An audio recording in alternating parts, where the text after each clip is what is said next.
নমস্কাৰ আজি আলোচনা কৰিম general science questions and answers which vitamin is known as the anti-infective vitamin কোনটো ভিটামিনক সংক্ৰমণ প্ৰতিৰোধী ভিটামিন বুলি কোৱা হয় vitamin A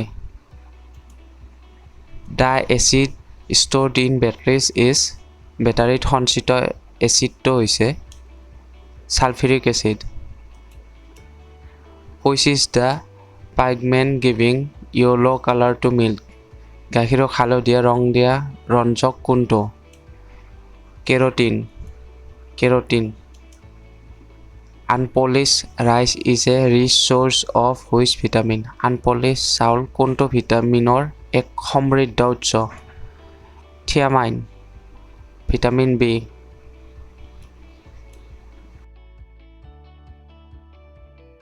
which vitamin is used for ELISA test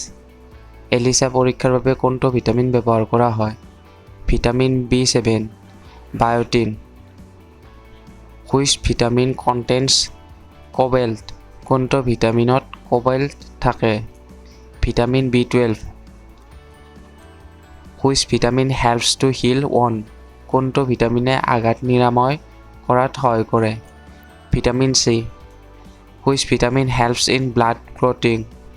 কোনটো ভিটামিনে তেজ গোট মাৰাত সহায় কৰে vitamin K which vitamin helps immunity of body কোনটো ভিটামিনে শৰীৰৰ ৰোগ প্ৰতিৰোধ ক্ষমতাত সহায় কৰে ভিটামিন C